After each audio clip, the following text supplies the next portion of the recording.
चलो, enter the following transaction in the journal of Udit, right.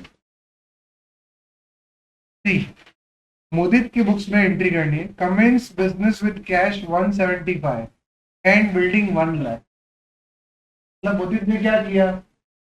चलो चलो, मान लो मुदित है, मैं बिजनेस हूँ, मैं मुदित का बिजनेस हूँ। अब बिजनेस स्टार्ट हुआ, मतलब मैं स्टार्ट हुआ 175, मुझे किसने दिए? मुदित ने। मुदित ने मुझे कैश दी 175 और उसने मुझे बिल्डिंग भी दी 1 लाख रुपए। तो मेरे पास दो चीजें आई, कैश भी आई और बिल्डिंग भी है, तो एसेट इंक्रीज होगी ना। तो कैश अकाउंट में डेबिट कर दूंगा 1 लाख से, और build sorry cash account debit कर दूंगा 175 से, और बिल्डिंग भी आई, बिल्डिंग को भी डेबिट कर दूंगा 1 लाख से। एंट्री क्या होगी? Building account debit 1 lakh, cash account debit 175। Any doubts मेरे भाई? नहीं ना? तो ये एसेट इंक्रीज डेबिट कर देंगे, हमने वही पैसा मुदित को देना है ना, तो उसी दे रहा है, तो ना पैसा लौटाना है, लायबिलिटी इंक्रीज होगी, क्या कर देंगे? क्रेडिट कर देंगे। ये जाएगी फिक्स रेट में, ये जाएगा कैश इन हैंड में, ये जाएगा capital. Doubts? Goods purchase for cash 75,000, goods खरीदा है, एसेट इंक्रीज होगी या क्या एक्सपेंस इंक्रीज होगा? एक्सपेंस इंक्रीज होगा, एक्सपेंस इंक्रीज होगा तो परचेज अकाउंट डेबिट कर देंगे। सामने कैश गई, एसेट डिक्रीज, क्रेडिट कर देंगे। Any doubts? तो डाउट है बेटा? परचेज कहाँ जाएगा? परचेज अकाउंट में। और कैश कहाँ जाएगा? तो डाउट है? Sold goods to Ramesh ₹30,000, entry क्या होगी?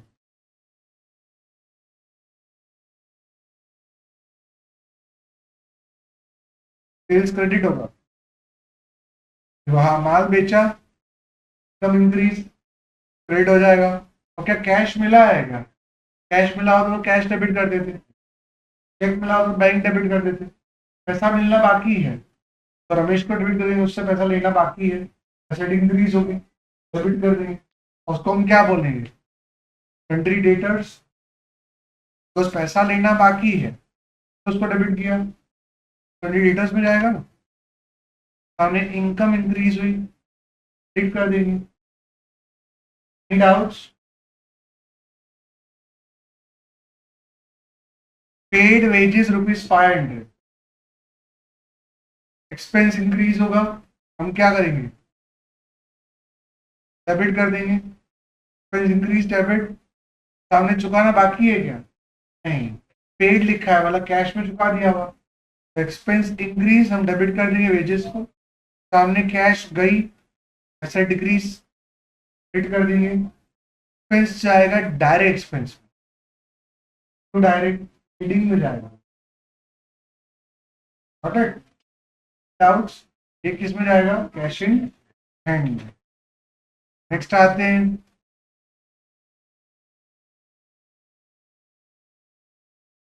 सोल्ड गुड्स फॉर कैश ₹10,000, क्या इफेक्ट आएगी? Sold goods for cash ₹10,000। तो हाँ देखो, क्या अपने माल बेचा, सब इंक्रीज हुई, क्रेडिट कर देंगे। सामने का कैश मिला है, कैश आई है, इंक्रीज होगी, डेबिट कर देंगे। Cash I, asset increase, debit. हमें माल बेचा, इनकम इंक्रीज, क्रेडिट। कैश कहाँ जाएगा? कैश इन हैंड में। और सेल्स कहाँ जाएगा? Sales account. Doubts? Paid for trade expenses 700, paid क्या वाला? कैश तो गई, डिक्रीज होगी, हम क्रेडिट कर देंगे। सामने ही एक्सपेंस बढ़ा, एक्सपेंस इंक्रीज होगा, हम क्या कर देंगे? डेबिट कर देंगे। डाउट्स? तो डाउट है?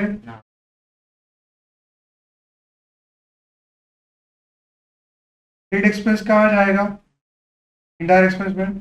कैश कहाँ जाएगा,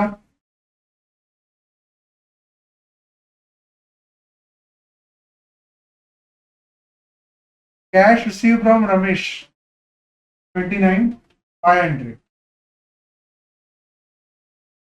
अब तुम लोग बात सोचो, रमेश से लेने कितने थे, 30। कैसे पिछले एंट्री में क्लियर हो जाता है, माल बेचा उसे कितने का, 30 का। तो रमेश को डेबिट कितने से किया था, 30,000 से।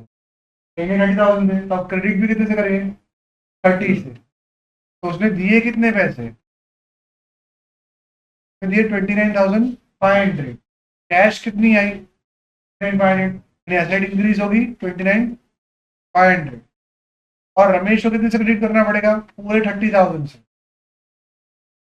तो उससे लेने 30 थे, तो 30 पूरे सेटल हो गए। डिफरेंस किस में जाएगा, डिस्काउंट में। तो हमने डिस्काउंट दे दिया, बट डिस्काउंट बोल ही दिया। डाउट्स, मान लीजिए अगर फुल सेटलमेंट लिखा होगा, तो फुल सेटलमेंट नहीं लिखा है तो आप 500 रुपये और लेने के बाकी से बताओ।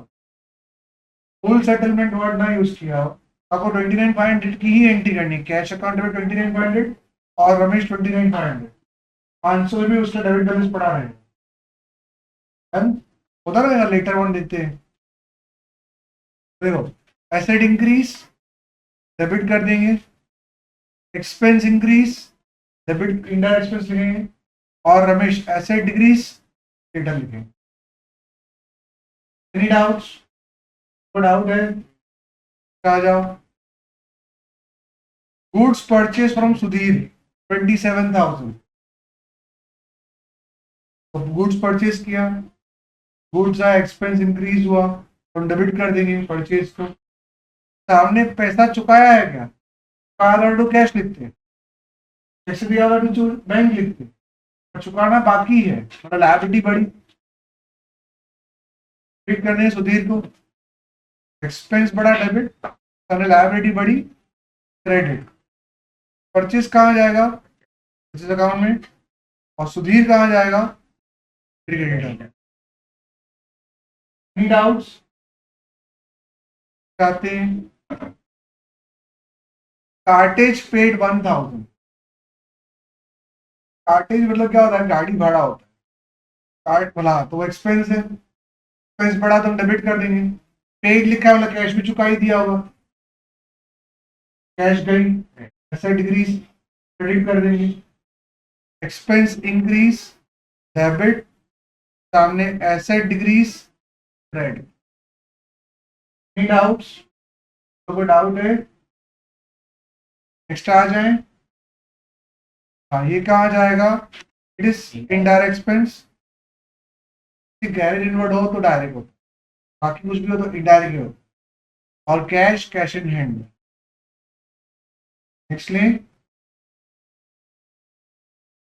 Draw cash for personal use ₹5,000। क्या एंट्री होगी, draw cash for personal use ₹5,000। देखो, हमने पर्सनल यूज के लिए मुदित ने पैसे निकाले। मैं बिजनेस हूँ, मेरा तो पैसा गया ना, मुदित लेके गया, तो मेरी तो कैश गई, एसेट डिक्रीज क्रेडिट कर देंगे।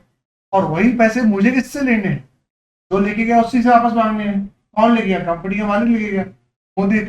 मुदित से वापस मांगूंगा ना, अब मुझे उससे वापस लेने हैं, तो मेरी एसेट इंक्रीज होगी, मैं डेबिट कर दूंगा।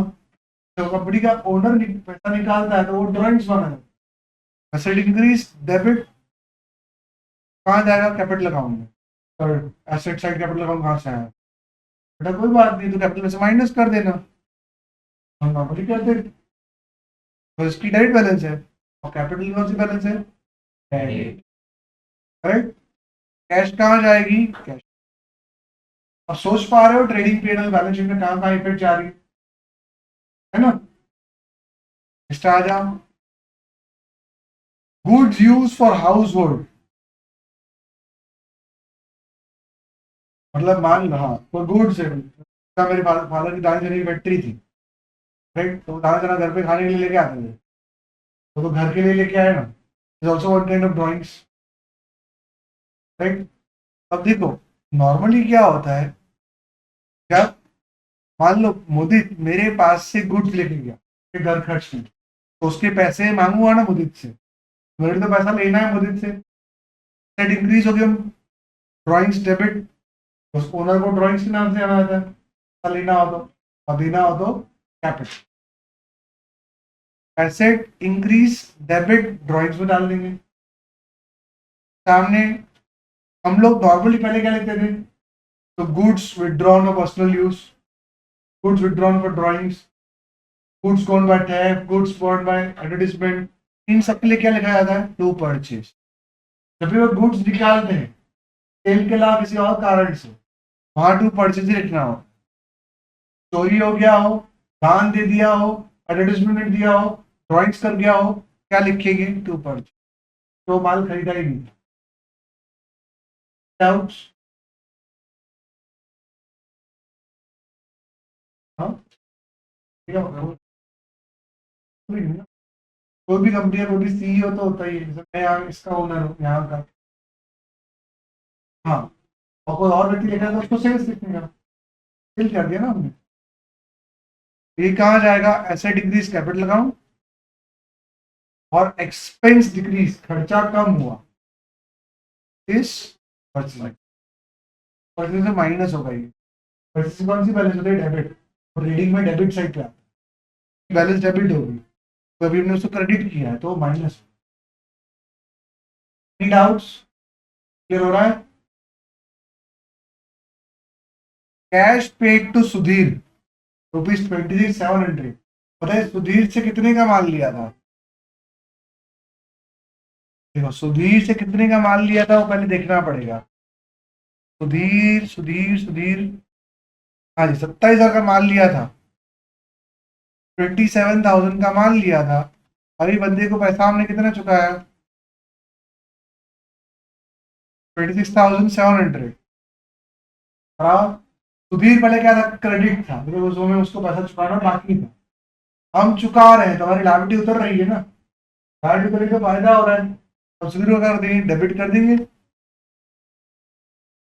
तो आपको आप तो 26,700 ही चुका रहे हो, तो उसके ऊपर हमारे ऊपर लायबिलिटी कितने की थी, 27 पूरे की थी, हमने कैश कितना दिया, 26,700 दिया था, बाकी का 300 हमने नहीं दिया, वो तो हमारा इनकम हो गया ना, पूरा पैसा हमारा बच गया, इनकम बड़ी तो हम क्या कर देंगे, क्रेडिट कर देंगे, तो सुधीर डेबिट हुआ, इसमें रूल क्या लगेगा, लायबिलिटी डिक्रीज, जो पैसे देने थे हटा दिए, लायबिलिटी उतर गई ना, तो लायबिलिटी डिक्रीज, डेबिट, फिर कौन सा क्रेडिटर था जिससे हमने माल लिया, तो पैसा देना बाकी था तो वो क्रेडिटर था, चुकाया। To cash asset decrease cash in hand, और डिस्काउंट इनकम आएगा यहाँ, not discount allow, it is discount income, उसने हमें अलाउ किया, हमारी तो इनकम हुई ना। Any doubts? मैं स्पीड में जा रहा हूँ क्या, फिर हो रहा है पक्का? नेक्स्ट आ जाते हैं, क्वेश्चन नंबर 13,